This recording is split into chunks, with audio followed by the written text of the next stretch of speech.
présence, que ce matin encore tu nous feras du bien. La Bible dit que quand tu veux guérir, tu envoies ta parole. Ce matin, que la parole qui sera relâchée guérisse un cœur brisé, console un cœur, Seigneur, qui n'avait plus la force d'avancer. Relève celui qui était tombé, celui qui était abattu. Que ta parole, Seigneur, ce matin, puisse produire des guérisons, qu'il y ait transformation. Je veux prier, Seigneur, qu'elle nous prenne et nous emmène à un niveau supérieur.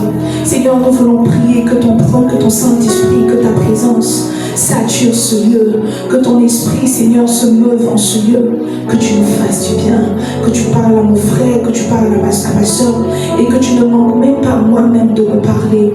Merci, Seigneur, pour ta grâce. Nous maudissons toute forme de distraction, toute forme de lourdeur, tout ce qui n'est pas de toi, Seigneur, est chassé loin de nous au nom de Jésus.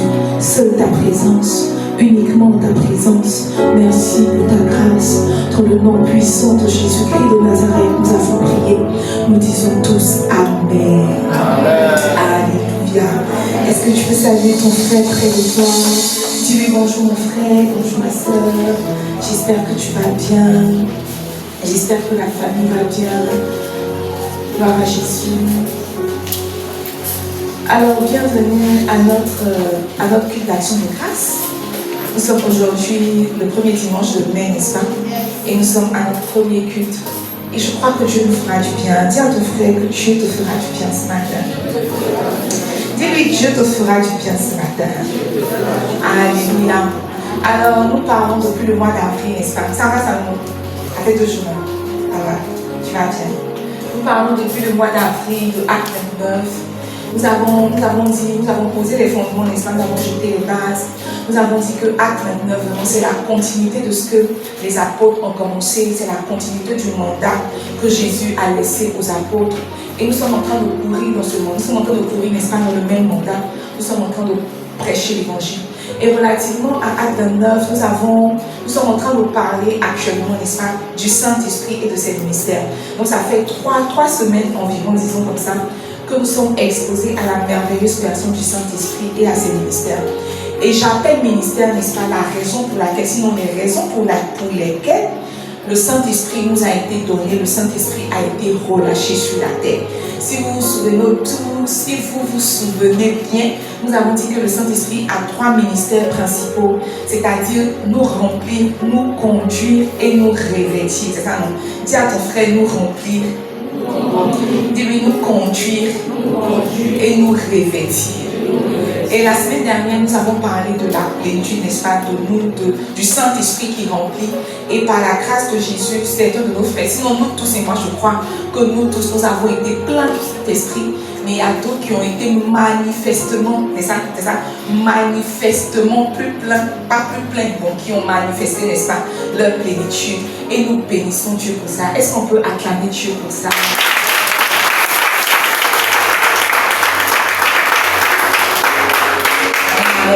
Alors nous continuons de parler de la merveilleuse personne du Saint-Esprit et de ses ministères. Et ce matin, je veux que nous parlions, n'est-ce pas, du Saint-Esprit qui conduit. Nous avons parlé du Saint-Esprit qui remplit. Aujourd'hui, nous voulons voir la dimension du Saint-Esprit qui conduit, la dimension du Saint-Esprit qui nous mène sur de 3 chemins. C'est ça, non? Dis à ton frère, le Saint-Esprit qui conduit. Le Saint-Esprit. Alors, Jean 16, verset 13. C'est Jésus qui parlait à ses disciples dans le livre de Jean. La fin du livre de Jean, n'est-ce pas, c'est vraiment la saison dans laquelle Jésus est en train de dire à ses disciples que moi je vais partir. En tout cas, il jetait les petits filets quoi, pour leur dire que moi je vais partir, tout et tout. Mais je ne vais pas vous laisser orphelin, je vais vous laisser un consolateur. Et il leur dit en Jean 16, verset 13, tu peux baisser le piano s'il te plaît légèrement. Il dit, quand le consolateur sera venu, l'esprit de vérité, il vous conduira dans toute la vérité. Car il ne parlera pas de lui-même, mais il dira tout ce qu'il aura entendu et il vous annoncera les choses à venir. Amen, amen. Donc Jésus disait à ses disciples que quand le consolateur sera venu, c'est-à-dire le Saint-Esprit, qui est aussi l'esprit de vérité. La chose qu'il va faire, n'est-ce pas, c'est qu'il va vous conduire. Il ne va pas que vous conduire, mais il va vous conduire dans toute la vérité, n'est-ce pas? Il va vous conduire dans toute la vérité. Et ce matin, nous parlons de la dimension du Saint-Esprit, n'est-ce pas, qui conduit. Nous souvenons-nous, Jésus parlait à ses disciples et il leur disait comme ça que je suis le chemin, c'est ça non? Je suis le chemin, la vérité et la vie. Et quand il est en train de dire que le Saint-Esprit va vous conduire dans toute la vérité, il est en train de leur dire comme ça que le Saint-Esprit va vous introduire pleinement en toi, en moi, pardon, dans toute la vérité, dans toute la vérité, toute la vérité. Toute la vérité. Alors, je prie ce matin qu'à la fin, n'est-ce pas, de notre prêche, qu'à la fin de notre prédication, quelqu'un soit à même, quelqu'un soit à l'aise, n'est-ce pas, de se laisser, à l'aise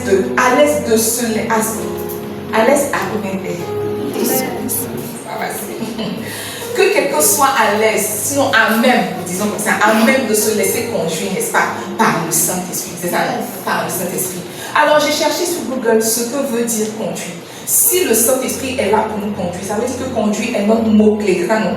Conduire est notre mot-clé. Alors j'ai cherché sur Google. Google nous dit que conduire veut dire, si tu notes, conduire veut dire mener, guider, diriger, accompagner, mener, guider, diriger, accompagner vers une destination définie, vers un but précis. Donc le Saint-Esprit est là pour te mener, il est là pour te guider, il est là pour t'accompagner, n'est-ce pas, vers une destination définie, vers une destination, vers un but, n'est-ce pas, défini. Et donc Jésus comme ça disait à ses disciples que quand le Saint-Esprit sera venu, quand le Consolateur sera là, la première chose qu'il va faire, n'est-ce pas, il va vous guider, il va vous guider. Et vous voyez, guider veut dire montrer le chemin, c'est ça non? Guider veut dire montrer le chemin. Quand par exemple quelqu'un, tu es dans le, prenons l'exemple d'un VTC, d'un Yango. Et donc le chauffeur est au volant, c'est ça? Le chauffeur est au volant et le chauffeur ne sait pas forcément où tu t'en vas. Il ne sait pas forcément où tu t'en vas, mais le fait est que tu as commandé un VTC. Et lui, il est au volant et c'est toi qui lui dis que, oh, ici, si tu passes là, il y aura un embouteillage, passe dans ce point-là. Parce que tu vois, parce que tu connais déjà le chemin, parce que c'est ta zone, parce que c'est ton repère. Et la Bible nous dit, souvenez-vous, qu'au commencement, l'Esprit de Dieu se mouvait au-dessus des eaux. Donc, il y a longtemps que le Saint-Esprit est sur la terre, n'est-ce pas? Il y a longtemps que le Saint-Esprit est en train de travailler sur la terre. C'est juste que c'est après que Jésus soit mort et ressuscité, qu'il soit parti, qu'il nous a été donné, n'est-ce pas? Qu'il a commencé à vivre en nous. Sinon, le Saint-Esprit, il y a longtemps qu'il manage la terre, c'est ça, non? Et donc, vous voyez, quand Jésus est en train de te dire que le Saint-Esprit va te guider, il est en train de te dire que celui à qui je te confie là, il connaît la route, il connaît le chemin. La terre, c'est son champ. Le monde là, c'est son champ. Quand je te dis qu'il va te guider, ça veut dire qu'il va te prendre d'un point A pour t'emmener à un point B. Mais il ne va pas que te montrer le chemin. La deuxième chose qu'il va faire, c'est qu'il va t'accompagner sur le chemin. C'est ça, conduire. Conduire veut dire aller avec. Donc quand le Saint-Esprit vient, il te montre le chemin. Il te dit par exemple qu'on va à Adjamé. Mais il ne te dit pas seulement on va à Adjamé. Il prend ta main, n'est-ce pas, et il t'emmène à Adjamé. Et la troisième chose qu'il fait lorsqu'il te conduit, c'est qu'il te pousse à arriver à Adjamé. Parce qu'une chose est de savoir que je vais à Adjamé, mais une chose est d'arriver à Adjamé. Une chose est de savoir que je vais à Adjamé, mais une chose est d'arriver à Adjamé. Mes amis, je crois fermement que s'ils ne sont pas aidés par le Saint-Esprit, il y a beaucoup d'entre nous qui n'accompliront pas leur destinée. Mes amis, sur le chemin de la destinée, il y a tellement de choses qui peuvent te décourager. Car à un moment, tu vas dire c'est bon. Mais dans la marche avec Jésus, souvenons-nous, on l'avait dit que l'ange est venu délivrer Lot et sa famille. Alors qu'ils étaient en train d'avancer, la femme de Lot a regardé en arrière. La Bible dit qu'elle est devenue statue de sel. La Bible dit qu'elle est devenue statue de sel. Il y a tellement de circonstances, tellement de situations qui peuvent nous pousser à regarder en arrière, à dire que la vie chrétienne qu'on a choisie là, c'est bon, et à nous retourner. Et ce que le Saint-Esprit fait, c'est qu'il s'assure non seulement de nous montrer la voie, de nous accompagner sur la voie, mais lorsque nous n'avons plus de force, lorsque nous voulons abandonner, il nous prend par la main, n'est-ce pas, et il nous introduit là où Dieu veut que nous soyons. Dis à ton frère, le Saint-Esprit qui conduit. Dis-lui le Saint-Esprit qui conduit. Et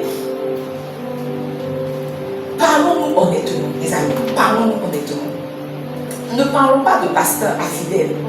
Parlons-nous de chrétien à chrétien. La chose la plus difficile dans la vie chrétienne, c'est se laisser conduire par le Saint-Esprit. En fait, la discipline la plus difficile dans le christianisme, c'est se laisser conduire par le Saint-Esprit. Parce que vous voyez, l'homme est né avec ce qu'on appelle le libre arbitre. Il a dit dans Deutéronome, il dit, je mets devant toi, il dit, je prends le ciel, n'est-ce pas, à témoin. Je prends aujourd'hui contre vous le ciel et la terre.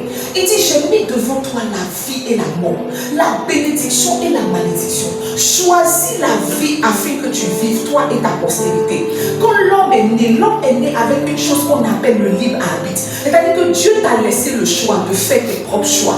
Il t'a donné l'opportunité de choisir. C'est pour ça que même quand Jésus est le chemin et la vérité, il ne s'impose pas à quelqu'un. Quand on prêche, on dit, qui veut recevoir Jésus? On ne dit pas, quand tu es rentré à l'église, ouvre ton cœur, fier en main Jésus. C'est pas comme ça que ça se passe. On te donne l'opportunité. Toutes les prédications que nous faisons, les évangélisations que nous faisons, c'est comme si on tend la perche à quelqu'un, n'est-ce pas, pour devenir chrétien.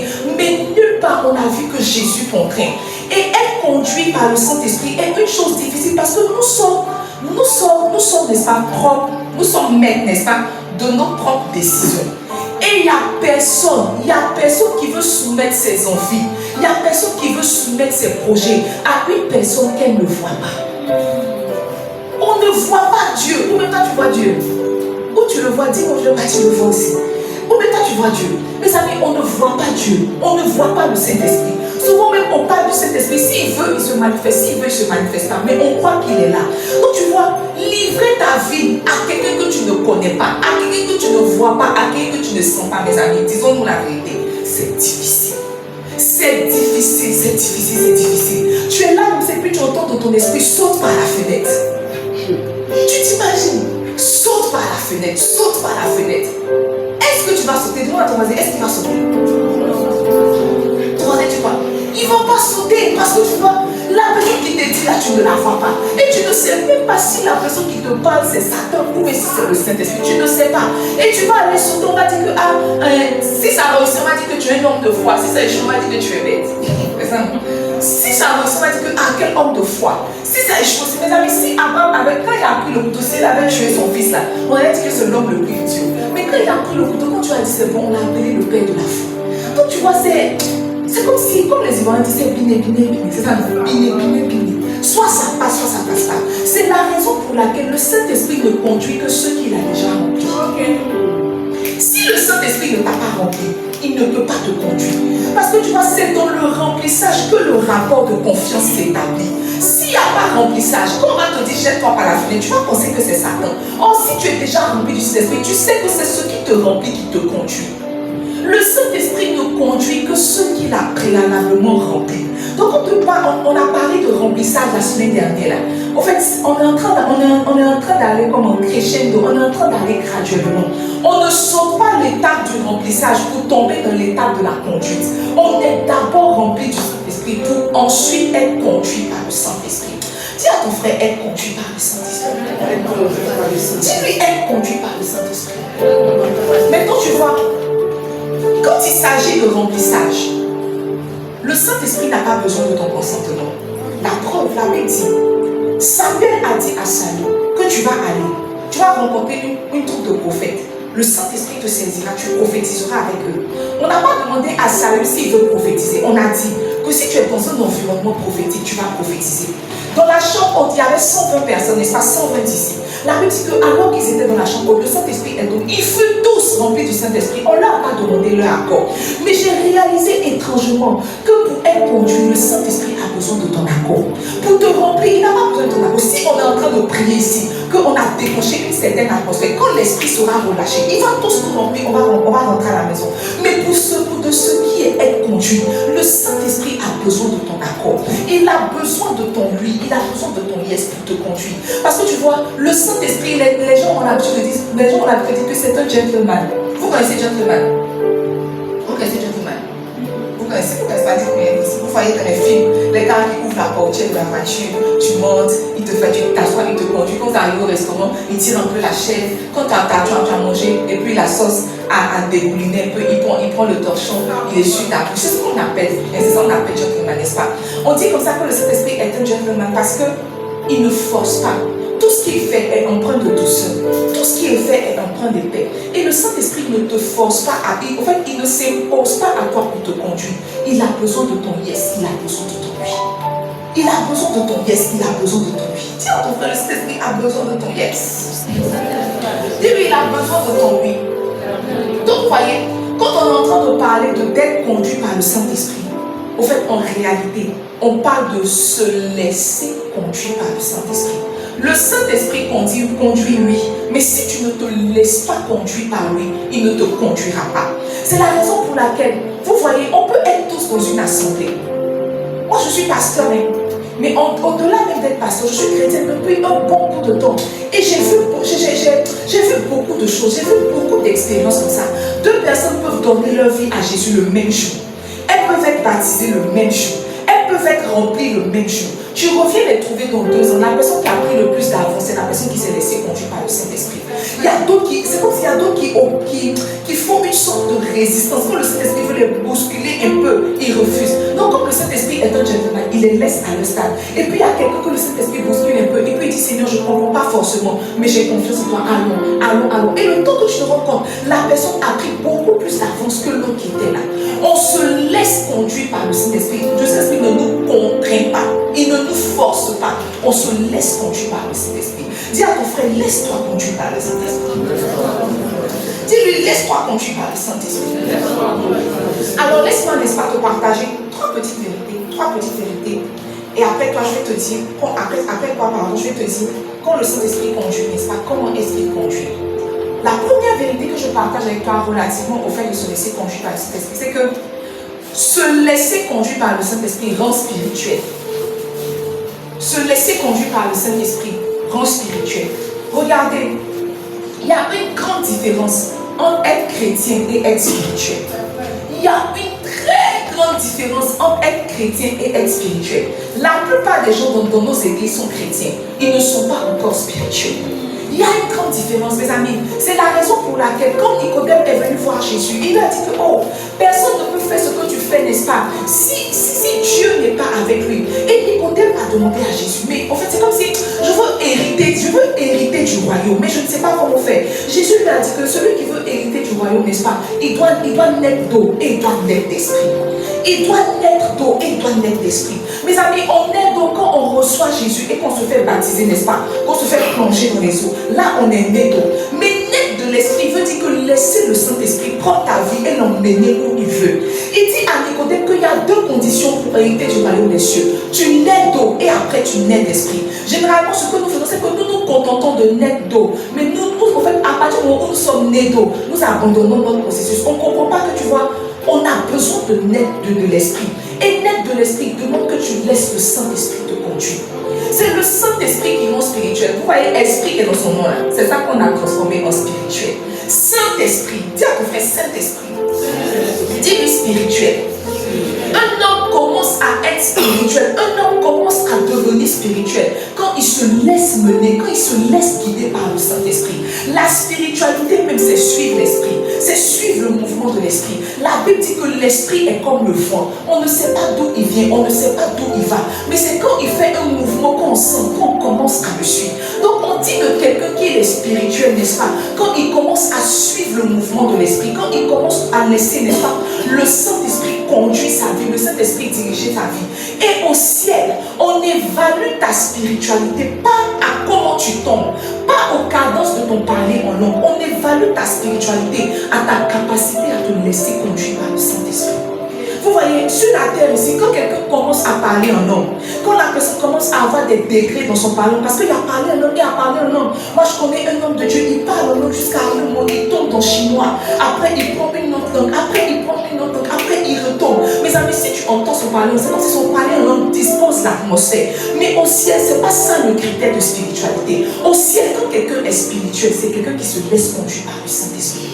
Jésus a dit à Pierre que tu vois, quand tu étais jeune, tu allais où tu voulais. Mais quand tu seras vieux, quand tu seras mature, quelqu'un d'autre te prendra, te saignera et t'emmènera où tu ne voudras pas. Tu es spirituel quand le Saint-Esprit prend le relais et commence à conduire ta vie. En dehors de ça, tu es que chrétien. Demande à ton voisin, tu es spirituel, mais tu es chrétien. Demande spirituel ou tu es chrétien? Donne-moi 1 Corinthiens, n'est-ce pas? 1 Corinthiens 2, le verset 14. Je veux lire cette portion d'écriture. La Bible dit, 1 Corinthiens 2, verset 14. Il dit, mais l'homme animal ne reçoit pas les choses de l'Esprit de Dieu, car elles sont une folie pour lui, et il ne peut les connaître, parce que c'est spirituellement qu'on en juge. Parce que c'est spirituellement qu'on en juge. L'apôtre Paul était en train de dire comme ça au peuple de Corinthe que vous voyez, un homme normal ne peut pas comprendre les choses de l'esprit. C'est la raison pour laquelle ta vie spirituelle et ta vie chrétienne est ennuyeuse. C'est la raison pour laquelle quand on prêche l'évangile, tu es ennuyé. C'est la raison pour laquelle quand on fait les choses de l'esprit, là, ça t'ennuie. Souvent, moi, je suis à l'église, je vous vois. Vous voyez les caméras là, je vous vois. Et souvent, je regarde les caméras là, pendant l'adoration là. Il y a d'autres qui regardent la chante là.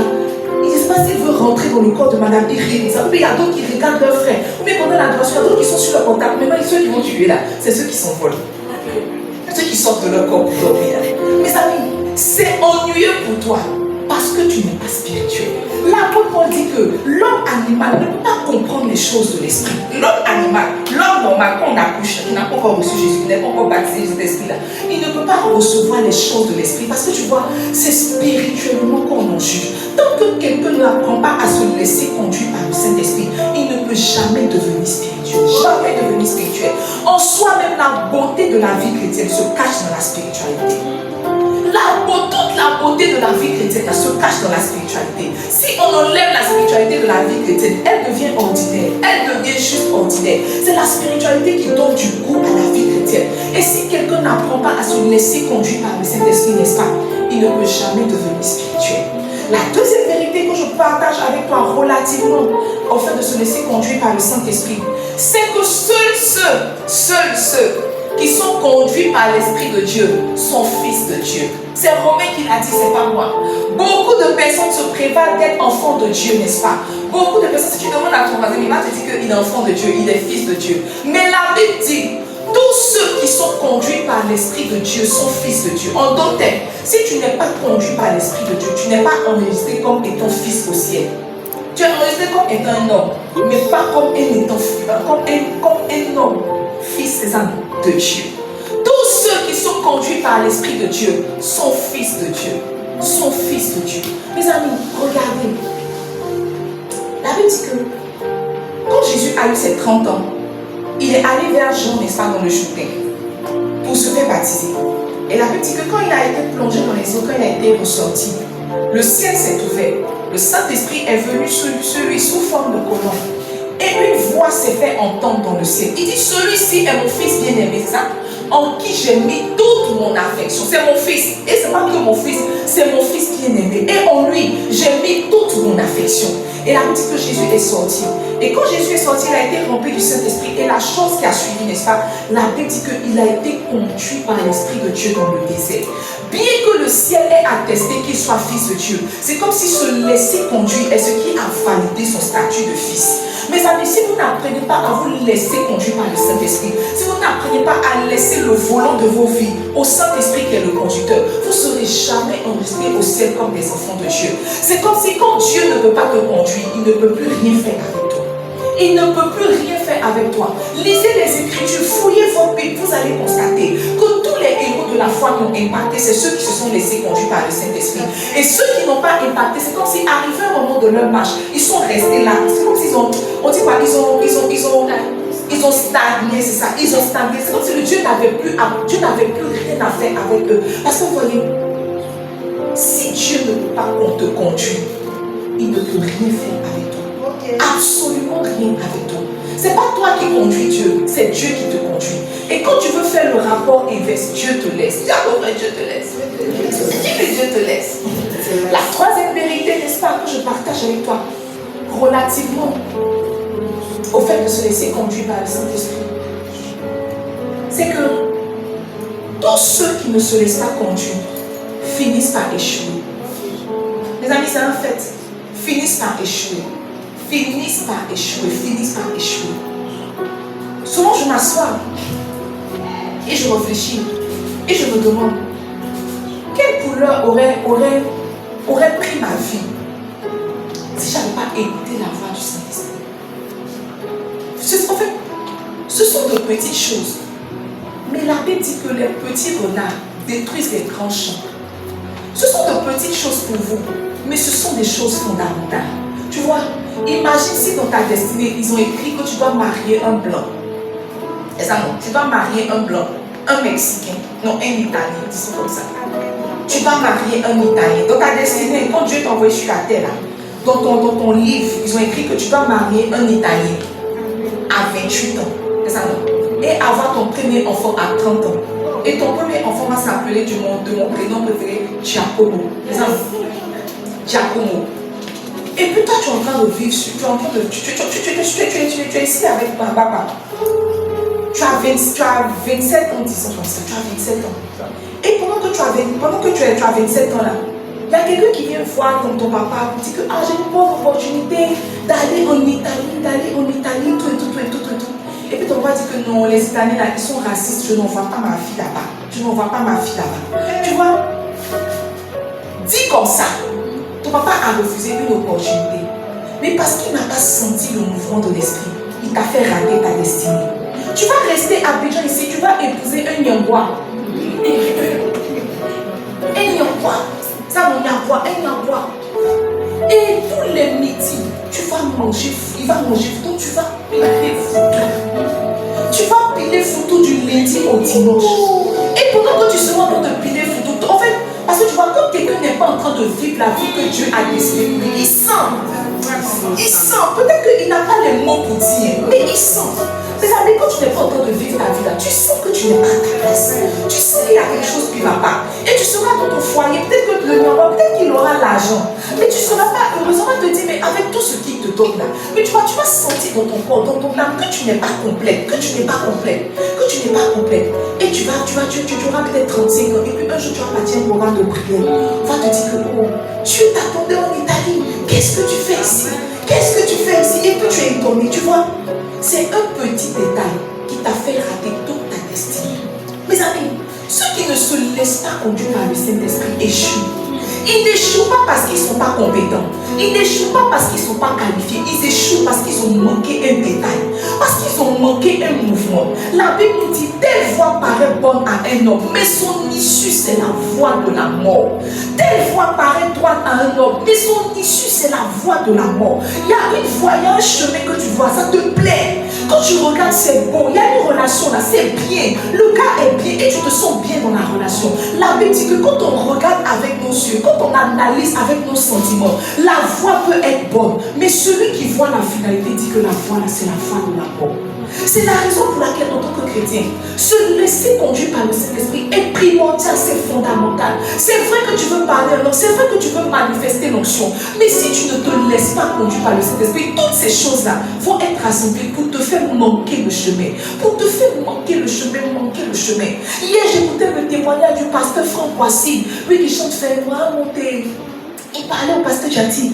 Et il disait comme ça, que quand il a sorti son premier cantique, le cantique là, soit le vent dans ce voile. Mes amis, ça c'est un cantique très spirituel. Et quand il a sorti le cantique, sa carrière a shifté. Il a commencé à être invité, il a commencé à avoir des contrats. Et c'est là que papa, bébé Momo l'a appelé pour dire qu'il faut t'asseoir sur la cellule. Il ne faut pas laisser la cellule. Et il dit qu'il était très confus. Parce que vous voyez, c'est la musique là qui le faisait manger. Il dit qu'il était très confus. Qu'à vrai dire, comment on va mentir? Ça l'a vraiment peiné. Ça l'a peiné parce que sa carrière est en train de décoller. C'est comme s'il a senti, comme si son père spirituel était en train de briser sa carrière. Mais il n'a pas dit, tu vois, quand ton papa parle là, c'est pas, tu ne dis pas, mais tu sens en tout cas, tu sens. Et il a senti, mais il dit, c'est comme si il a senti dans l'esprit que ce que son papa disait là, c'était ça. Et il a dit à sa femme, c'est pas grave. Et c'est pour ça que, parce que entre son dernier cantique et son premier cantique à mes amis, il y a des années. Et il est resté sur la cellule. La cellule est passée maison, c'est ça non? Après maison, la cellule est passée église. Et aujourd'hui, il est assemblée. Et aujourd'hui, il est pasteur. Mais il dit que, je paraphrase, l'argent qu'il a goûté en étant sur assemblée, en restant auprès de son papa, c'était rien par rapport à l'argent qu'il a. Donc il a goûté, qu'il allait goûter, quand il allait chanter, quand il allait faire. Soit les voir dans ce vent-là. Et il dit qu'actuellement, il est en train de vivre sa vie. Et il est très épanoui. Il est épanoui. Et vous voyez que maintenant, sa carrière musicale a redécollé. Et il est toujours resté pasteur. Mais imagine si à ce carrefour-là, il avait manqué la voix de son père spirituel. Et il avait dit que non, c'est pour moi, je vais me jeter dans la musique. Il y a des petits. J'ai compris que maintenant, là, Satan ne mange plus. C'est quand on était jeune, là, à partir de octobre, comme ça, on dit qu'il ne faut plus sortir la musique. Parce qu'un petit accident t'a programmé, Satan va sucer ton sang, ou bien quand quelqu'un a fait un accident, Jean dès qu'il a vu chanter ça. Remarquez maintenant, les gens ne meurent plus trop de sorcellerie. Satan ne mange plus. Satan a compris que, tu vois, il a changé ses âmes. Il a compris que je n'ai plus besoin de tuer les chrétiens. Je dois juste les désorienter. Parce que tu vois, quand tu n'es pas sur le chemin que Dieu a prévu pour toi, Dieu ne t'accompagne pas. Dieu n'accompagne que sur le chemin qu'il a tracé. Si tu empruntes un chemin qu'il n'a pas tracé, il ne t'accompagne pas.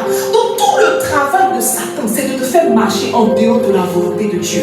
Jésus savait qu'un chrétien ne peut pas arriver à bon port s'il n'a pas le Saint-Esprit. C'est la raison pour laquelle il dit, je vais vous donner le Saint-Esprit et il va vous conduire. Jésus sait que c'est difficile de marcher sans connaître où on s'en va, sans savoir où on s'en va. Il sait que Satan met les arbres sur le chemin pour t'empêcher d'atteindre ta destination. C'est la raison pour laquelle il t'a donné le Saint-Esprit. Il ne faut pas prendre le Saint-Esprit seulement pour trembler, casser les chaises et tomber. Le Saint-Esprit est là pour te guider, pour te conduire, pour te dire que ça là, ça paraît bon, mais il y a la mort de ton ex. Ça là, peut-être que tu vois, c'est pas joli, mais il y a la vie de ton propre. C'est le travail du Saint-Esprit de nous conduire dans toute la vérité. Sortir, telle voie paraît bonne à un homme, mais sa finalité, c'est la voie de la mort. Son issue, c'est la voie de la mort, mes amis. C'est la voie de la mort. C'est la voie de la mort. C'est la raison pour laquelle l'un des plus grands exercices que je fais, c'est de demander à Dieu, c'est quoi ton mouvement dans la saison? Et est-ce que je suis aligné ou je ne suis pas aligné? Est-ce que je suis aligné ou je ne suis pas aligné? Parce qu'un chrétien qui n'est pas aligné, il va finir par mourir. Avant-hier, j'ai tué Salamone. Je n'ai pas tué Salamone, j'ai tapé Salamone, j'ai coupé sa queue. Aujourd'hui, je vais le trouver, il a séché et les fruits ont fait un funérail autour de lui. Ils ont célébré son corps. Ils ont fait funérail autour de lui. Mes amis, quand on coupe ta queue là, tu continues de bouger, mais tu n'es plus dans la vérité. Arrivé un moment, tu vas sécher. Tiens, tu as besoin de te laisser conduire. Dis-lui, tu as besoin de te laisser conduire. Tu as besoin de te laisser conduire. Généralement, on ne se laisse pas conduire parce qu'on n'a pas confiance. Mais je n'ai pas vu que le Saint-Esprit conduit qui a échoué. Je n'ai pas encore vu. Alors, le Saint-Esprit a ses manières de conduire, ça, non, a ses voies, les voies par lesquelles il conduit. Généralement, quand on parle de conduire comme ça, on comprend en général. Mais dans les détails, on n'arrive pas à cerner. On n'arrive pas à comprendre comment est-ce que le Saint-Esprit nous conduit. Parce qu'il conduit, mais il conduit comment? Il conduit en baka, en yonko, en avion, en train. Comment est-ce qu'il conduit? Le Saint-Esprit a ses manières de conduire. Et quand tu es un chrétien docile, c'est ça non? Quand tu es un chrétien qui se laisse, parce que j'ai dit qu'on se laisse, ça peut te montrer une voie, mais c'est toi qui décides de flow dans la voie. De flow dans la voie. De flow dans la voie. C'est la grâce. Et donc, quand le Saint-Esprit conduit un chrétien, il utilise, n'est-ce pas, ce qu'on appelle l'esprit de la prophétie. L'esprit de la prophétie, ce n'est pas que ainsi parle l'Éternel. L'esprit de la prophétie, c'est tous les moyens par lesquels Dieu s'adresse à ses enfants, n'est-ce pas? Et quand le Saint-Esprit veut conduire un homme, il utilise ces voies-là, il utilise ses moyens. Donne-moi Job, s'il te plaît, je veux lire la portion d'écriture. La Bible dit, Job 33, verset 14 à 15, il dit, Dieu parle cependant, tantôt d'une manière, tantôt d'une autre. Et l'on y prend garde. Verset 15. Il dit, il parle par des songes, par des visions nocturnes. Quand les hommes sont livrés à un profond sommeil, quand ils sont endormis sur leur couche. Job, le livre de Job, n'est-ce pas, est le livre le plus ancien de la Bible. C'est vrai que la Bible commence par Genèse, mais le livre de Job est le livre le plus ancien de la Bible. Et Job dit comme ça que Dieu parle tantôt d'une manière, tantôt d'une autre. Dieu conduit tantôt d'une manière, tantôt d'une autre. Mais c'est nous qui ne prenons pas garde, n'est-ce pas, aux voies par lesquelles il conduit. Sinon, c'est nous qui ne savons pas que, oh, ça là, c'est en réalité Dieu qui est en train de nous conduire. Et ce matin, je veux partager avec toi, n'est-ce pas, quelques voies principales par lesquelles Dieu passe pour conduire ses enfants. Et la première fois que je partage avec toi, n'est-ce pas, ce sont les songes, les visions. Les songes et les visions. Tiens, mon frère, les songes et les visions. Les songes et les visions. Tiens, mon frère, les songes et les visions. Peut-être que vous ne vous rendez pas compte, mais je crois que sur 100 personnes, 98 font des songes. C'est vrai, mais c'est faux. Dans les deux qui ne font pas, je suis dedans. Dans les deux qui ne font pas, je suis dedans. Mon une année peut passer. Peut-être que cette année-là, j'ai cru, c'est ça, j'ai grandi dans ma capacité à faire des songes. Parce que je crois que depuis l'année a commencé, j'ai fait peut-être 4 songes. J'ai fait 3 ou 4 songes. C'est vraiment beaucoup pour moi. Les années antérieures, une année, 365 jours peuvent passer. J'ai fait un seul songe. Moi, je ne rêve pas. Je ne sais pas pourquoi je ne rêve pas. Et deuxième fois, qui quand il dort fait des songes? Bon, qui rêve? Qui songe? Qui quand il dort là, il fait des songes? Lève ta main. Qui ne fait pas songe? Juste que j'étais un cas isolé. J'ai pu être un cas isolé. Mes amis, quand Dieu veut conduire un homme, il utilise ses songes. La Bible dit que Dieu voulait montrer sa destinée à Joseph. Alors, Joseph a fait un songe. Et dans le songe, il voit que le soleil, les étoiles et la lune se prosternent devant lui, n'est-ce pas? Il va expliquer le songe à son père. Son père dit que toi tu songes jusqu'à moi, ta maman. C'était que avant c'était tes frères. Maintenant, même moi, ta maman, on est rentré dedans. Mais la Bible dit que Jacob n'oublia pas ces choses. Parce que Jacob était le premier songeur. Songer dans la Bible, ça a commencé par Jacob. Elle dit que c'est vrai que Jacob a dit que ton songe est un peu fort. Mais elle dit que Jacob n'a pas oublié. Quand Dieu a voulu montrer sa destinée à Joseph, il a utilisé un songe. Jacob était en train de fuir la maison de son père. Quand Dieu voulait lui dire que c'est de toi que va sortir Israël, la Bible dit qu'il a fait un songe. Et dans le songe, il a vu les anges monter et descendre sur une échelle. Et il a vu Dieu au-dessus de l'échelle. Et il lui a donné un message. Il a bâti son hôtel, il est parti. Et les choses sont arrivées exactement comme ce qu'il avait vu en songe. Tu vois, quand tu dors et que tu fais les songes, tu penses que c'est parce que c'est parce que tu n'as rien à faire que ton esprit se balade. C'est faux. Généralement, les songes qu'on fait, c'est Dieu qui est en train de nous parler. Sauf que tu ne prends pas tes songes au sérieux. Tu ne prends pas tes rêves au sérieux. Tu fais un songe, on est en train de te poursuivre, tu te réveilles, tu dis, oh, je les ai semés. Je les ai semés, je les ai eus, je les ai doublés. En fait, c'est comme si Dieu est en train de te dire que dans le monde spirituel, on est en train de te chercher. Prends garde. Mais quand toi tu te réveilles, quand tu as fait des réveils, tu t'es réveillé, tu dis, oh c'est fini, je me suis réveillée. Et puis souvent même tu fais des songes compliqués, tu dis, je fais un songe là, j'ai oublié. Et puis tu laisses. Tu ne sais pas que Dieu était venu te donner une information qui allait être déterminante pour ta destinée. Il y a beaucoup qui ont manqué de direction parce qu'ils ont méprisé leur songe. La première chose, quand on a donné notre vie à Jésus, on nous a dit d'avoir un cahier de songes et de prophéties. Cahier de songes et de prophéties. Mes amis, j'ai mes cahiers de songes.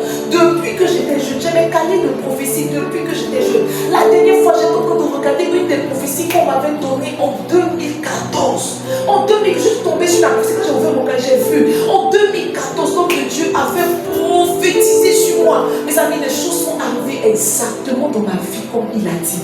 Quand je regarde les prophéties qu'on m'a données et que je vois que ça s'est réalisé, j'ai plus d'assurance que ce qu'on me dit aujourd'hui. Parce que je sais que celui qui a parlé hier n'a pas menti. Il ne sait pas aujourd'hui qu'il va commencer à mentir.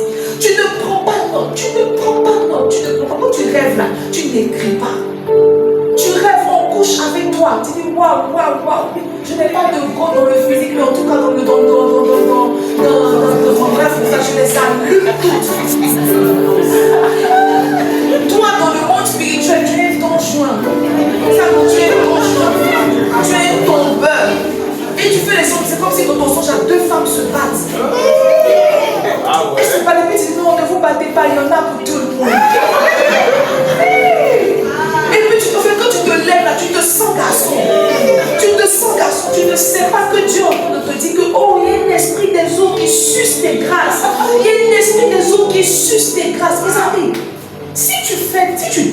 couches avec toi, c'est un démon qui vient prendre tes grâces.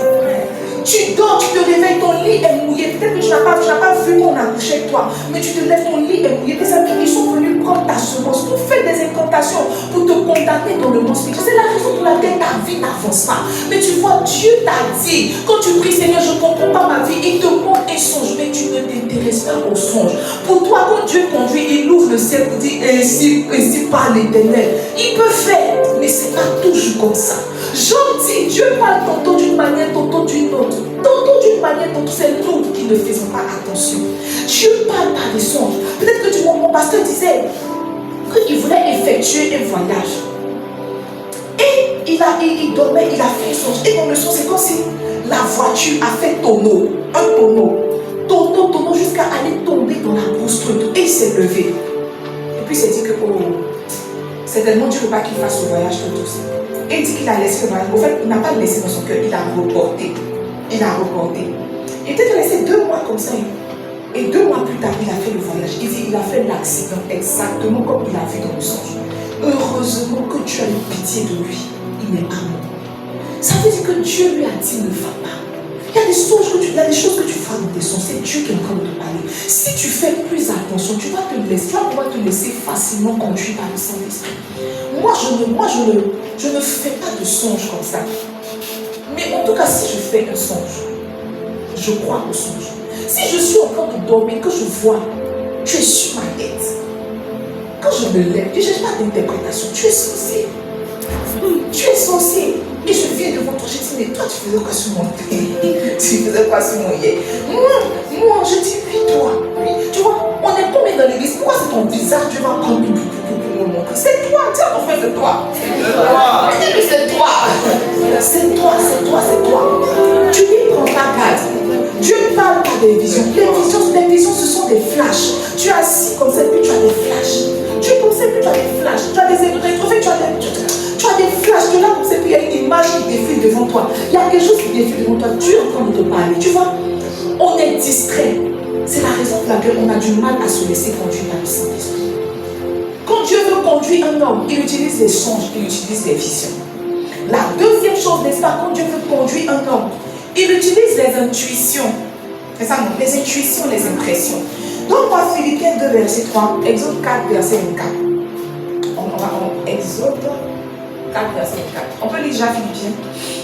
La Bible dit que Dieu crée en nous, n'est-ce pas, le vouloir et le faire. Car c'est Dieu qui produit en nous, en vous, le vouloir et le faire selon son bon plaisir. Le vouloir et le faire selon son bon plaisir. Donne-moi Exode 4. La Bible dit que pendant le voyage, en un lieu où Moïse passa la nuit, l'Éternel l'attaqua et voulut le faire mourir. Verset 25. Séphora prit une pierre aiguë, coupa le prépuce de son fils et le jeta aux pieds de Moïse en disant, tu es pour moi un époux de sang. Les amis, on a lu 2 portions d'écriture. La Bible dit comme ça que Dieu crée en nous le vouloir et le faire pour son bon plaisir. C'est-à-dire que tu peux être là comme ça et puis tu as envie d'appeler, peut-être je suis là comme ça et puis je suis là comme ça et puis j'ai envie d'appeler M. Otamba. En réalité, ce n'est pas mon corps qui désire M. Otamba. C'est comme si Dieu est en train de me dire, oh, appelle M. Otamba, il a un problème. Le bishop allait rendre un témoignage, il disait comme ça qu'il y a une de ses filles qui partait accoucher. Mais quand elle est partie en consultation, elle a dit qu'il y a urgence, on doit opérer, que les jumeaux doivent sortir. Et prise de panique comme ça, elle n'a pas pu appeler son père spirituel, et on l'a préparé pour le bloc. Et puis il était là comme ça, et puis il a pensé à elle. Automatiquement, comme il sait que c'est comme ça que le Saint-Esprit conduit, il a pris son téléphone, il a appelé, il a dit, papa, tu es prophète, qu'on se va opérer comme ça. Il dit, oh, c'est la raison pour laquelle Dieu m'a fait penser à toi. Il dit, il a prié pour elle, elle est partie dans le bloc, elle est revenue, les enfants sont nés. Ça veut dire que s'il avait manqué ça, peut-être qu'elle allait mourir, ou bien les enfants allaient mourir. C'est-à-dire que Dieu crée en nous le vouloir et le faire. Ce n'est pas en vain comme ça que tu as envie de voir quelqu'un, que tu as envie d'appeler quelqu'un. C'est Dieu qui est en train de te conduire. C'est Dieu, dis à ton frère, c'est Dieu qui est en train de te conduire. Dis-lui, c'est Dieu qui est en train de te conduire.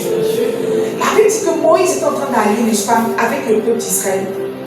Or, il n'était pas circoncis. Et arrivé au carrefour, Dieu l'attendait pour le tuer. Parce que Dieu peut t'envoyer, mais quand tu ne respectes pas les règles, tu es son ennemi. Dieu voulait le tuer. Et c'est comme si sa femme a senti. Dieu n'a pas parlé. Dieu n'a pas dit que c'est parce qu'il n'est pas circoncis. Mais c'est comme si elle a senti dans l'esprit que c'est parce que lui, là, son prépuce n'est pas coupé. La Bible dit qu'elle a pris le prépuce de son fils, elle a coupé et puis elle a jeté au pied de Moïse. Automatiquement, l'ange l'a laissé. Il a continué sa mission. Ça veut dire que si elle n'avait pas senti là, Moïse allait mourir. Et puis on allait prendre quelqu'un d'autre pour continuer le travail. Il y a personne qui est indispensable dans l'œuvre de Dieu. Il allait rester là, son corps allait rester là. Puis le peuple allait avancer, Dieu allait leur donner un nouveau chef. Mes amis, ne jouez pas avec vos intuitions. Je sens. Moi, je ne fais pas de songe. Mais moi, je sens. Moi, je sens. Moi, je ne fais pas de songer. Mais je sens. Je sens. Dis à ton frère, je sens. Dis à ton frère, je sens. Regarde. Il faut douter de tout. Mais si elle te dit qu'il est saint, il faut me croire. Il faut douter. Si elle te dit qu'elle fait songe, il faut douter. Mais si elle te dit que je sens, il faut me croire. Je peux être assis et puis je peux sentir. Comment on dit? Je ne sais pas comment on dit en français. Mais je peux sentir dans l'esprit. C'est comme si je peux sentir dans l'esprit une chose que tu es en train de faire. Je peux sentir. Je ne sais pas comment il vous dire. Je ne sais pas, il va vous expliquer. Je ne sais pas comment il vous dire. Souvent, je cherche des mots pour mettre dessus, mais je n'arrive pas. Je sens. Je peux être comme ça. Et puis, je sens qu'on doit jeûner. Je sens. Je sens. Peut-être que je ne vais pas entendre comme ça. Je peux sentir comme ça qu'on doit jeûner. Et puis, je vais juste sentir. Je vais écrire. Quelque temps après, mon pasteur a prêché sur le jeûne. Et il m'a dit que, rentrer dans le temps de jeûne. C'est comme ça que les intuitions fonctionnent. Je sens que c'est là un problème. Je sens que lui, il a un problème. Je me rappelle une fois, on était à l'église ici. J'étais au bureau et puis on était en train de faire la prière des serviteurs. Vous étiez en train de faire la prière des serviteurs. Et pendant que vous êtes en train de prier, tout le monde parlait en langue. Mais j'ai entendu comme la voix de Madame Aoussi qui criait, qui pleurait. Je suis sortie. Quand je suis sortie, j'ai vu qu'elle était normale, elle ne criait pas. J'ai dit, elle a forcément un problème. Il a dit forcément, elle a un problème. Pourquoi dans toutes les voix, c'est sa voix qui va s'élever plus haut dans mon esprit? Elle a un problème. Et j'ai commencé à prier. J'ai commencé à prier, Seigneur, peu importe son problème, si j'ai entendu, je maudis ça au nom de Jésus. Peut-être 2 jours après, elle est venue me voir. Elle dit que la mère, je vais t'expliquer, j'ai un problème. Je lui ai dit, je sais. Je sais. Faut dire à ton frère, mon pasteur sait tout. Lui a dit, je sais. Je sais que tu as le problème. Je sais. Je lui ai dit qu'il est senti, Peut-être que vous ne connaissez pas la nature du problème, mais je t'ai senti. Je t'ai flairé. Vous tous qui êtes ici, vous savez. Je vous sens. Je sens quand quelqu'un va rétrograder. Je sens quand quelqu'un est en train de s'élever dans l'esprit. Je sens quand quelqu'un a attrapé une dimension. Je sens quand quelqu'un va laisser. Je sens quand quelqu'un va quitter l'église. On peut faire ça.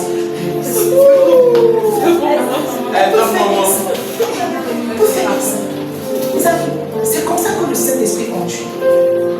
Donc, vous voyez, je conduis l'église avec les intuitions prophétiques. Je n'entends pas toujours Dieu me parler. Je ne vois pas toujours de songes. Mon pasteur conduit l'église essentiellement avec les songes. Mon pasteur, lui, il rêve. Donc, tu vois, il a les directions dans ses rêves. Moi, je conduis essentiellement l'église. Je sens que dans cette saison-là, voilà ce qu'on doit faire, je sens. Et jusqu'à présent, ça n'a pas encore laissé. Mes amis, Dieu conduit par les intuitions. Dieu ne fait pas les intuitions. Dieu conduit par les impressions. Il conduit par les impressions, n'est-ce pas? Dieu conduit aussi, n'est-ce pas? Je ne sais pas si je peux appeler ça comme ça, par les sensations. Tu vois, je peux être là comme ça. Et puis mon ventre me fait mal. Mais je sais que je n'ai pas mal au ventre. Quand je sortais du bureau, je n'avais pas mal au ventre. Je suis montée à la chaise, je commence à avoir mal au ventre. Je commence à parler au nom de mon cœur, n'est-ce pas? Je vois que le mal s'accentue. Et puis je m'arrête, je dis, il y a quelqu'un ici qui a mal au ventre, au côté droit. Tu te lèves, tu dis, c'est toi. Mais tu vois, la sensation que j'ai eue là, Dieu est en train de me dire que dans la salle, il y a quelqu'un qui ne se porte pas bien. Quand vous voyez un homme de Dieu en train de faire le ministère, c'est comme ça que ça fonctionne. C'est comme si Dieu le conduit pour dire que non, il y a quelqu'un ici, sa tête lui fait mal. Ou il est là, il a mal à la tête. Ou il est là, il dit, j'ai mal à la tête, j'ai des douleurs. Qui est ici a mal à la tête? Il lève. Tu dis, j'ai mal à la tête, ça fait 3 mois. Il dit, viens, je prie pour toi. Dieu conduit par les sensations. Dieu conduit par les sensations. Souvent, tu es là, tu as envie d'avoir des rapports sexuels, envie d'avoir des rapports, peut-être que Dieu peut te dire que c'est l'heure de te marier.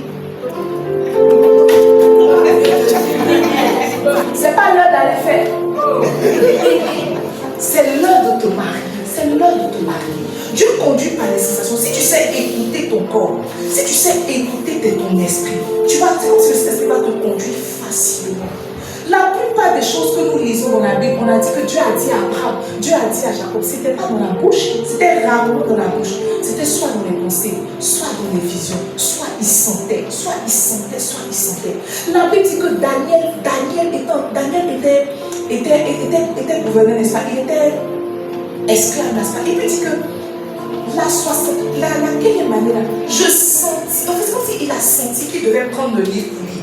Et quand il a ouvert le livre, il dit qu'il a vu dans le livre que la captivité d'Israël ne devait que durer 70 ans. Et que c'est quand on te dépasse, c'est comme s'il y a quelque chose qui l'a poussé à aller ouvrir le livre. Dieu conduit les gens comme ça. Souvent tu es là, tu as envie d'ouvrir ta Bible. Mes amis, c'est Dieu qui te conduit. Et quand tu ouvres ta Bible, tu regardes, on dit que, on te dit qu'il y a un verset qui tombe, tu dis que ça je ne comprends pas. C'est Dieu qui est en train de te parler. En fait, l'esprit conduit par les choses spirituelles. L'esprit ne conduit pas par les choses charnelles. L'esprit, parce qu'il est esprit, il est obligé de te conduire par les choses spirituelles. Et le samedi, on était au programme du prophète Harrison. Il a dit une chose qui est restée dans ma tête. Il dit que le manteau a déjà une forme. C'est toi qui grandis pour prendre la taille du manteau. Le Saint-Esprit conduit déjà par les choses spirituelles. C'est toi qui es obligé de devenir spirituel pour te laisser conduire. Le Saint-Esprit ne va pas descendre à ton niveau. C'est toi qui es obligé de t'élever à son niveau. Donc tu dois faire attention à tes songes. Tu dois faire attention à tes intuitions. Tu dois faire attention à ces choses-là. Souvent, je me rappelle, une fois j'étais au bureau, j'étais au travail. Et puis, vous voyez, j'ai pensé fortement à ma fille, à ma deuxième fille. Je n'avais pas encore mon fils. J'ai pensé fortement à ma fille, fortement. Et puis je dis, mais aïe, ça n'arrive pas. Et j'ai appelé à la maison. Quand j'ai appelé, la fille m'a dit que elle vient de tomber sa tête. Sa tête vient de taper on a la buanderie, ça non. Les petits carrés qu'on met pour la bassette là. C'est la buanderie. Sa tête a tapé le truc de la buanderie là, que c'est percé, elle est en train de saigner. Je dis, oh Jésus, merci parce que tu m'as prévenu. J'ai commencé à parler. Et puis le soir, on est parti à l'hôpital, il y avait rien. Mais tu vois, c'est Dieu qui m'avait dit. C'est comme si c'est le fait que j'ai pensé à elle. Dieu te dit, oh, il y a quelque chose à la maison. Tu ne peux pas, tu es en train de penser à ton enfant. Mes amis, Dieu est en train de te dire, ton enfant peut-être pas maintenant, mais prie pour ton enfant. Fais quelque chose. C'est comme ça que le Saint-Esprit conduit. Dis à ton frère, c'est comme ça que le Saint-Esprit conduit. C'est comme ça que le Saint-Esprit conduit. La troisième voie par laquelle le Saint-Esprit conduit, c'est la pensée, la conscience, l'imagination. La pensée, la conscience, l'imagination. Penser. Naturellement, si tu regardes beaucoup de novelas, que tu es beaucoup sur TikTok et sur Facebook, tu ne peux pas utiliser tes pensées. Toi, tu es disqualifié. À moins s'il veut utiliser Serge et Maman pour te parler. Mais à part ça, normalement, ce que Dieu conduit à travers leurs pensées doivent avoir une certaine hygiène, une certaine discipline de vie. Même les songes. Mes amis, si tu as regardé le film Django et que tu t'es endormi dans ton songe, ils vont venir tirer sur toi. Tu vas penser que c'est Dieu. Ça, c'est pas Dieu. C'est ce que tu as regardé toute la journée. C'est ce que tu as regardé toute la journée. Donc Dieu parle souvent, n'est-ce pas, par les pensées, par les imaginations, par la conscience. C'est ça, non? La quatrième voie, c'est par les événements extérieurs. Ça, c'est très important. Les événements extérieurs. Daniel 2, verset 21, la Bible dit qu'il est le maître des temps et des circonstances. Donne la portion d'écriture, s'il te plaît. Il dit c'est lui qui change les temps et les circonstances, qui renverse et qui établit les rois, qui donne la sagesse aux sages et la science à ceux qui ont de l'intelligence. Donc la Bible nous dit dans Daniel que Dieu change. C'est comme si Dieu manipule les temps et les circonstances. Et tu vois, peut-être que tu as un rendez-vous le lundi. Tu as un rendez-vous le lundi pour une certaine opportunité. Et tu as prié le Seigneur, vraiment, l'opportunité là, je ne sais pas si je dois accepter, je ne sais pas si je ne dois pas accepter, parle-moi. Et toi, tu t'attends soit à ce que Dieu te visite dans ton songe. Tu dors, il ne te dit rien. Tu t'attends à une intuition, tu ne sens rien. Au contraire, toi-même, tu sens même que c'est ton opportunité de ta vie. Et tu te dis que, oh, certainement Dieu veut. Et tu vois, pendant que tu es en train de te préparer, il y a un orage qui s'annonce. Il commence à pleuvoir. Il pleut tellement. Et toi, tu t'assois, tu dis que, mais la pluie a gâté mes plans. Non, la pluie n'a pas gâté tes plans. Tu as prié, tu as demandé à Dieu si c'était de lui. Et Dieu a décidé de te répondre par les événements extérieurs. En d'autres termes, il a fait pleuvoir pour t'empêcher de partir. Mais toi, tu portes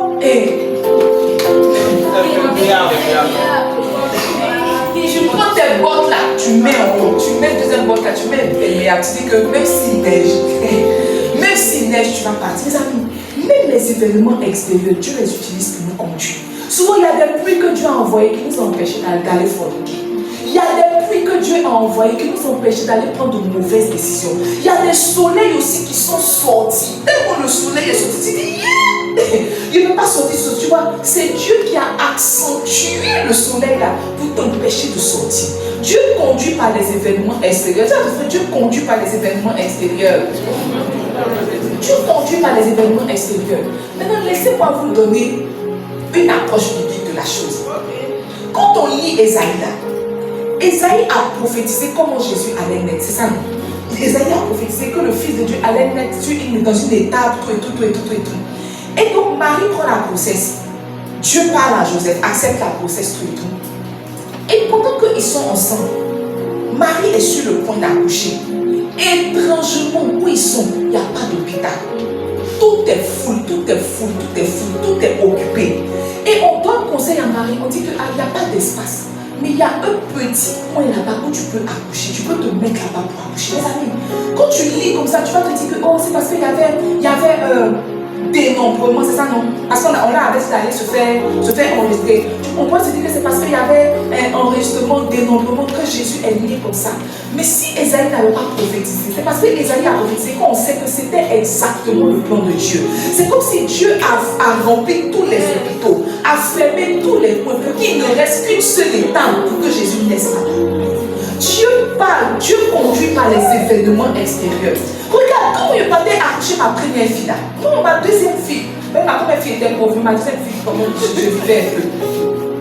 Et mon médecin m'a dit qu'on va accoucher au CHU d'Angers. Que le CHU, c'est un nouveau CHU et ils l'ont mis directeur du CHU d'Angers. Donc là-bas, c'est lui qui coordonne. Mais si c'est ton médecin qui coordonne là, tu es en paix, tu vas aller accoucher avec lui, n'est-ce pas?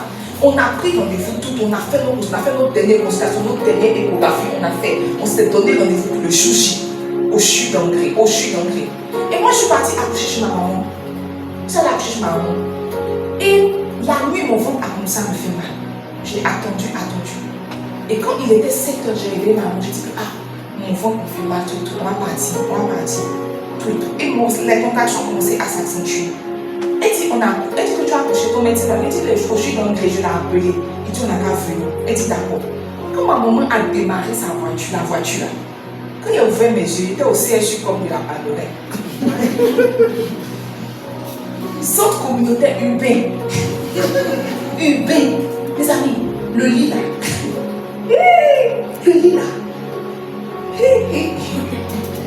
C'est pour ça que je vais nommer M. Thomas, ministre de la Santé. Le lit là. Même si tu as contraction, tu peux pas.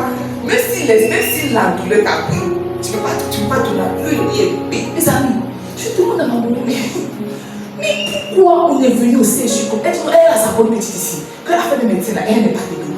Mes amis, je suis rentrée à 9h, j'ai accouché à 9h48, on m'a libérée à 13h, je suis rentrée à la maison. Ça veut dire que dans le plan de Dieu, je n'allais pas accoucher à Angers. Et Dieu a utilisé ma maman. Ce n'est pas un événement extérieur ou intérieur pour bloquer la chose. J'ai accouché au CHU comme le même jour je suis sortie, je suis rentrée à la maison. On m'a soignée, je suis guérie. Peut-être que si j'accouchais à Angers, j'allais avoir des complications. Mais Dieu parle, Dieu conduit les hommes par des événements extérieurs. Faites attention que les événements arrivent. Ne commencez pas à vous agiter. Demandez Seigneur, est-ce que c'est toi qui es dedans? Est-ce que c'est toi? Est-ce qu'il y a un message que tu veux me donner? Est-ce qu'il y a une parole, une orientation que tu veux me donner? C'est comme ça qu'on dit je me laisse conduire par le Saint-Esprit. On n'interprète pas les événements de soi-même. Non. Mon médecin m'a dit que j'ai fait ma grossesse de mon troisième fils là. Que je suis partie, que le pendant la bouche, il dit, il ne fait pas de programme avec toi. Parce que tu m'as doublé, il dit, il ne fait pas de programme avec toi. Où tu vas accoucher, il faut accoucher. Et puis, il n'est pas accouché lui encore. C'est que lui, il est là pour suivre les grossesses. Mes amis, faites attention. Je parle pas des événements extérieurs. Tu as ton frère, tu parles pas des événements extérieurs. Et la dernière voie par laquelle le Saint-Esprit conduit les hommes, c'est par les conseillers. Regarde ton frère les conseillers. Il y a ton voisin qui n'aime pas écouter conseil. Il ne sait pas que souvent la voix de Dieu est dans la bouche de son voisin. Souvent, la voix de Dieu est dans la bouche de son frère. Souvent, là, ta prochaine étape, ton prochain niveau est dans un petit conseil qu'on va te donner. Mais toi, tu n'aimes pas écouter conseil. Tu n'aimes pas écouter conseil. Les amis, Naomi, là, elle était mariée depuis des années. Elle avait fait 2 enfants. Ses enfants étaient morts. Son mari était mort. Quand on présente le tableau de Naomi comme ça, on va dire que c'est quelqu'un qui ne sait pas prendre de bonnes décisions. C'est ça, non? Parce que quand il y a eu la famine à Bethléem, elle est partie à Moab. Et c'est à Moab qu'elle a perdu toute sa famille. Donc quand on lit, on voit que celle-là, ce n'est pas quelqu'un qu'on peut écouter. Elle n'a pas pu gérer sa vie. Donc elle ne peut pas me donner conseil. Mais tu vois, c'est le petit conseil de Naomi à Ruth qui l'a introduit dans la lignée de Jésus. Peut-être que Naomi avait pris de mauvaises décisions pour sa vie. Mais son petit conseil l'a connecté à Boaz. Quand on cite les ascendants de Jésus, on cite Ruth dedans. Naomi lui a dit quoi? Il y a un homme qui s'appelle Boaz, va glaner dans son champ. Quand tu vois qu'il est couché, il faut enlever le drap là sur ses pieds. Elle n'a pas dit, toi, elle peut lui mettre le drap sur vous. Elle dit, il faut enlever ses chaussettes. Quand il va prendre froid là, il va s'élever, il va voir que tu es là. Tu vas placer ton dossier. Quand Ruth a fait exactement ce que Naomi a dit, elle a eu Boaz pour époux. Mes amis, quand Dieu veut te conduire sur un chemin, il te donne un conseiller. Il y a quelqu'un qui va te donner un petit conseil qui va changer ta vie. Moïse est en train de manager le peuple d'Israël durement. Quand Jéthro est venu, Jéthro lui a dit que ce que tu es en train de faire là, c'est pas bon. Que tu vas te tuer, tu ne vas pas arriver à bon port et tu vas fatiguer le peuple avec toi. Il dit, mais tu vois, écoute mon conseil. Fais ça, fais ça, fais ça. Quand Moïse a fait ça, il a eu du succès dans ses entreprises. Quand Dieu veut conduire un homme, quand l'Esprit de Dieu veut conduire un homme, il y a un petit conseil qu'on te dit. Tu es en train de parler comme ça, et puis tu dis que moi je veux investir dans l'immobilier. Il dit non, investir dans les éthiques. Parce que tu ne sais pas que c'était la voix de Dieu. Tu ne sais pas que c'était la voix de Dieu pour toi. Tu ne sais pas que c'était la voix de Dieu pour toi. Je disais à mon pasteur que je veux racheter tout ce point-là. Il dit que ça là, il faut une onction supérieure pour ça. C'est comme si quelqu'un te donne une sorte de domination. Et puis tu as ça. Je dis, ah bon? Il dit oui. Je dis, ah bon? Il dit oui. Mes amis, c'est pas un petit conseiller. C'est un conseil parce que tu penses que c'est l'argent qui achète. Non. C'est comme si dans le monde spirituel, on te donne un droit qui te permet d'acheter. Il y a un petit conseil. Lui-même, il a dit que quand il voulait que son ministère explose, il a dit aux centresses de commencer à faire des affiches, tout. Et puis il est parti dans le pasteur Mohamed pour dire que, papa, cette saison-là, je veux me lancer dans la porte, je veux faire des affiches, des programmes. Parce que Mohamed lui a dit que non. Il faut te concentrer sur l'église. Commence à faire H24, prière H24 tous les jours. Tous les jours à l'église. Et à chaque heure, il y a quelqu'un qui prie. Fais ça. Commence à faire des cellules. Et puis reste sur l'église, commence à enseigner. Il dit qu'il a observé ce conseil. L'église a cru d'une manière. Il y a eu la croissance. Ça veut dire que sa croissance n'était pas dans les affiches. Il y a un petit conseil qu'on peut te donner. Si tu peux simplement être humble. Un petit conseil. Peut-être que la personne qui te donne le conseil même a échoué. Peut-être que la personne qui te donne le conseil n'a pas la paix que tu as. Mais tu vois, j'ai trop déterminé dans l'histoire de Moïse. Il n'était que son beau-père. Jéthro n'avait que 4 filles. Il n'avait pas de palmarès, mais son petit conseil. La Bible dit que Jéthro mangeait avec Dieu. Il mangeait en présence de Dieu. Il mangeait en présence de Dieu. Il y a un petit conseil qu'on peut te donner. Un petit conseil qui va donner une direction étrange à ta vie. Une direction étrange à ta vie. Je termine avec ce témoignage. Moi, quand j'ai eu 18 ans, maman m'a donné le compte, n'est-ce pas, sur lequel elle épargnait pour moi depuis que j'étais jeune, tout. Et c'est dessus qu'on a pris pour vivre notre jeunesse, n'est-ce pas? C'est ce qu'on a pris pour vivre notre jeunesse. Et quand j'ai eu 21 ans, maman m'a donné beaucoup d'argent. Mes parents se débrouillent dans la vie. Maman m'a donné beaucoup d'argent. Et moi j'étais contente. Et je me suis dit que, si ma maman m'a donné ce montant-là, c'est que mon papa va m'évanouir. J'ai dit que si maman m'a donné ça, c'est que mon papa va m'étouffer. Il va m'étouffer. Et donc le jour de mon anniversaire, quand je suis partie avec un sac, tu vois, il y a des sacs qui sont stratégiques. Il y a des sacs qui sont stratégiques. Parce qu'on pense qu'il est généreux, c'est la même facile. Donc je me suis dit que, mes 21 là, ça va me péter. Et quand je suis arrivée, mon maman m'a mis totalement dans le noir. Tu vois ce qu'elle m'a donné, qui dit, c'est bien.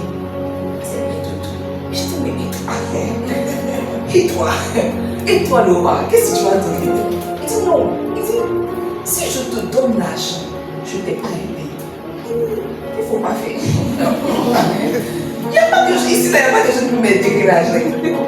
Il dit, si je te donne l'argent, ça va pas donner. Il va dire, qu'est-ce que tu vas faire avec l'argent? Il va dire, toi, tu as besoin de quoi? Tu as quel besoin? Qu'est-ce que tu vas faire? Ce que ta maman te donne, c'est suffisant. Pour l'âge que tu as, c'est suffisant. Qu'est-ce que tu vas faire avec l'argent? Mais tu vois, je vais te donner un cadeau stratégique. Et puis il a dit, il a l'argent, il n'avait pas me demander tout ce qu'il disait. Ça m'intéresse. Parce qu'il était parti, c'est qu'après, mais là, on a fait, c'est 21 ans, mes amis. 21 ans, c'est pas un petit âge. 21 ans. Il dit, je vais te donner un cadeau pour lequel tu vas me dire merci toute ta vie. Il dit, ah! Oh, le métier politique. Il dit, mais tu vas me donner quoi? Il dit, ok. Je te donne cette somme d'argent. Il dit, va faire ton paiement. Il dit, va faire ton paiement. Si tu as ton paiement, je vais t'offrir une voiture. Il dit, ah, ça m'a... Bon, à l'époque, on était des enfants, et on disait que non, le gars, il est méchant, il a les foutaises. En tout cas, je disais, je suis sortie même à il a les foutaises, tout ça. Mais, une chose par la grâce de Dieu que moi j'ai toujours eu, par la grâce de Jésus, c'est un cœur obéissant. Moi, je suis naturellement, on n'a pas besoin de me faire, mais je suis naturellement obéissant. En tout cas, par la grâce de Jésus. Par la grâce de Jésus. Et donc, je suis partie, je me suis inscrite. Mais j'ai fait l'école, j'ai fait l'auto-école en 2 ans parce que je ne partais pas. Pour moi, là, c'est un faux cadeau qui m'a donné. Et chaque fois que je partais, il me demandait, ah, tu veux pas ton permis? Donc, je disais que non, c'est qu'on va sortir tout. Il m'a dit, mais concentre-toi, fais ton permis. Mon argent qui m'a donné, j'ai bouffé. Et puis après, j'ai fait le permis. Et quand j'ai eu mon permis, je suis venue le voir. Il m'a dit que, ah, j'ai mon permis, tout. Il était content. Et puis 2 mois après, il m'a appelé. Il m'a dit, passe à la maison. Quand je suis rentrée à la maison, il y avait une voiture où j'étais là. Et je pensais à quoi? Il dit, mon Dieu! Vraiment, je vous souhaite un papa comme moi. Vous êtes un exemple. Je vous souhaite d'épouser des hommes qui seront des pères. Amen. Et il m'a offert la voiture. Et moi, il ne savait pas conduire. Donc j'ai appelé mon mari, mon papa m'a dit voiture, il ne faut pas conduire, donc viens conduire. Viens conduire la règle. Viens conduire la règle, tout. Et on est rentré à la maison. Et vous voyez. Après ça, ma voiture commençait à ça me plaisait plus. Et j'avais fait beaucoup d'accidents aussi de nouveaux chauffeurs. Et je me disais que je veux une nouvelle voiture, une voiture. Et un jour, il m'a dit que allons sortons. Et moi, je disais que c'était une balade de belle vie, sortons. Et donc on est sorti, et puis je crois qu'on arrive dans une bonne voiture. Mais après qu'il veut changer sa voiture, il veut mon avis. Puis maintenant, ça n'est pas ça, c'est comme si moi ça vient. Et donc on est parti tout. Il dit, t'as vu une voiture? Il dit que choisis une voiture qui te plaît. Les amis. Il dit, choisis une voiture qui te plaît. Il dit, tout ce que. Il dit, choisis une voiture qui te plaît. Je dis, ah bon? Il a fait une 4x4 blanche là. Ça, je sais que quand elle est montée, elle n'allait plus être au même niveau que mes camarades. On n'allait plus marcher ça. Parce que tu vois, la 4x4 est haute. Quand tu montes dedans, tu es haute. Et je dis que, je veux cette voiture-là. Il dit, je te connais, je savais que tu allais vouloir cette voiture. Le peuple il a dit quoi? Il dit que, maintenant je suis ton papa. Laisse-moi te donner un conseil. Que si je t'envoie ici là, je peux acheter toutes les voitures qui sont là. Mais laisse-moi te donner un conseil. Que tu vois, il m'a dit, tu es une enfant, tu es trop jeune pour rouler ce genre de voiture. Que tu ne peux même pas payer tu ne pourras pas payer le carburant. 2, s'il y a une panne, tu ne pourras pas payer. 3, tu vas attirer le mauvais œil sur toi. Si j'étais toi, j'allais prendre cette petite voiture. Le plein, c'est le feu. Une petite panne là, tu peux gérer. Et tu vas avancer dans ta vie. Quand tu seras établi dans la vie, tu vas rouler la voiture que tu veux. Je lui ai dit d'amour. Et puis j'ai choisi une petite voiture. Et puis on est rentré à la maison. Mes amis, peut-être que c'était la voix de Dieu pour moi. Peut-être que la voiture blanche allait tellement enfler mon orgueil que je n'allais pas être ton pasteur. Il y a des petits conseils qu'on nous a donnés dans la vie. En fait, ma vie même là, c'est une succession de conseils, de petits conseils, Je voulais aller continuer mes études à l'étranger, c'est mon pasteur qui m'a dit, mais où tu as laissé tes fidèles? Je dis, mais ils sont trois. Vous la vraiment de la vie. Elle dit, mais où est fidèle là? C'est là, il peut se décrire dans la vie, ils sont trois. Il m'a dit, je me rappelle, on était au bord de l'eau avec Jérémie, il m'a dit, si tu es pasteur, il faut être un bon pasteur, mets tout ton cœur pour être un bon pasteur. Mais si, et je suis sortie, il dit que il ne veut plus à l'école, il a mis tout mon cœur pour pasteur. Et puis ça, Dieu nous a fait migrer ici, on a vraiment commencé à bien faire l'église. Il y a beaucoup de petits conseils qu'on m'a donnés qui ont changé ma vie. Et je n'entends pas dans les conseils que des avis. J'entends la voix de Dieu. Ça veut dire le prophète a son tour de parler. Il dit, mais commence à faire des croisades. Je dis, mais qui? Il dit, croisades comment? Je dis, je n'ai même pas encore les hommes pour faire la. Il n'y a même pas encore les hommes pour chanter. Les chants là, elles se délèvent. Souvent, une vient, l'autre ne vient pas. Chaque dimanche, il y a des chants. Que je n'ai même pas encore dit qu'on va faire croisade. Il m'a dit, Dieu va t'aider, commence à faire les croisades. Mes amis, je n'ai pas entendu ça comme une parole, j'ai entendu ça comme un conseil. Et j'ai commencé depuis le samedi à préparer les choses, la chose dans la prière. Peut-être que c'est la prochaine dimension de notre ministère que Dieu vient de me dire dans la bouche de quelqu'un. C'est un conseil qui change les vies, qui fait changer les niveaux. Mais tu n'écoutes pas les conseils. Mais tu ne te places pas où on peut te donner des conseils. Mes amis, le Saint-Esprit conduit. Et il a ses manières de conduire. Si Dieu te fait grâce que tu entends ainsi par l'Éternel, gloire à Dieu. Mais c'est vraiment très rare que le ciel s'ouvre.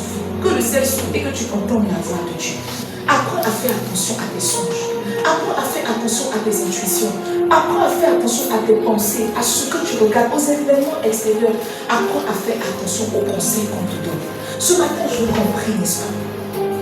L'une des choses que j'ai dit en introduction, j'ai dit comme ça que le Saint-Esprit ne contraint pas. Le Saint-Esprit ne contraint pas, on se laisse conduire. Et ce matin, je veux que tu pries pour la capacité de te laisser conduire. Pour la capacité, pardon, de te laisser conduire. Je veux que tu dises, cet esprit, fais-moi la grâce. Je veux à partir d'aujourd'hui me laisser conduire par toi. Peut-être que hier, j'ai managé ma vie de moi-même. Peut-être que je prenais mes propres décisions. Je décidais pour ma vie, je décidais pour ma destinée, pour mon avenir. Mais parce que j'ai été exposée à ce message, parce que j'ai écouté ce message, je veux maintenant marcher selon ta voie. Je veux me laisser porter par toi. Je veux me laisser conduire par toi. Que tu utilises un songe, une vision, Seigneur. Que tu utilises un événement extérieur. Peu importe comment tu décides de me conduire. Seigneur, je veux me laisser conduire par toi. Est-ce que quelqu'un peut parler à Dieu ce matin? La pradima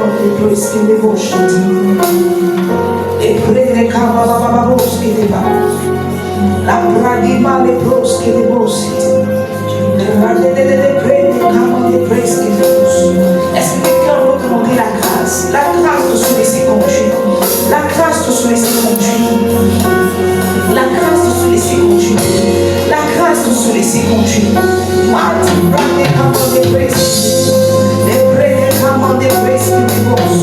Seigneur, nous prions ta grâce. Nous prions, Seigneur, fais grâce. Que ton peuple puisse se laisser conduire par toi. Que ton peuple puisse se laisser conduire par toi. Que ton peuple puisse se laisser conduire par toi. Que ton peuple puisse se laisser conduire par toi. Que quelqu'un fasse attention à ses songes. Que quelqu'un fasse attention à ses visions. Que quelqu'un fasse attention. Que quelqu'un fasse attention. Que quelqu'un fasse attention. Que quelqu'un fasse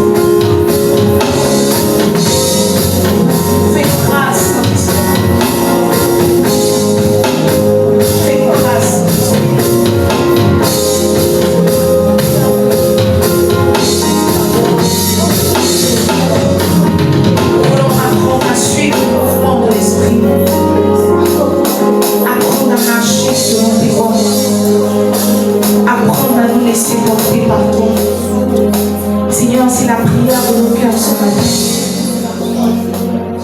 Merci parce que tu les honores. Au nom de Jésus. Amen. Gloire à Jésus. Alors,